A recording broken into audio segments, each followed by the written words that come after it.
Sebab tu kita yang ada mak ayah ni kan, adik-adik kan, ingat saya dah mengalami dah kehilangan tu.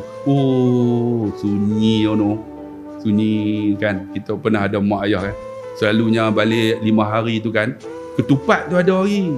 Kalau balik hari raya, ketupat tu ada hari, dia simpan. Kadang nak balik rumah ni, mak saya ni walaupun dia sakit 5 penyakit, darah tinggi, kecil mana, buah pinggang, semua ada. Ni anak-anak nak keluar rumah tu, dia tunggu depan pintu. Lagi mana lampu kereta tu ada. Lah ni rindu tuan-tuan. Bila keluar rumah tak ada orang tunggu lah. Sebab tu kak, kecil kan, ada anak, railah dia. Walau macam mana pun doa yang baik.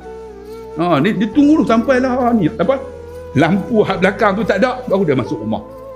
Dan 5 hari saya balik raya, ni selalunya apa? Dupat tu ada lagi, dia simpan.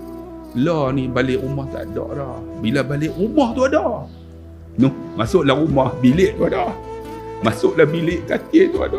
Orang atas katil tu tak ada lah.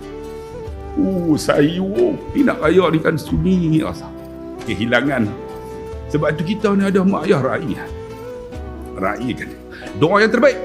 Ni. Alah momentum sedih pula dah. Kan.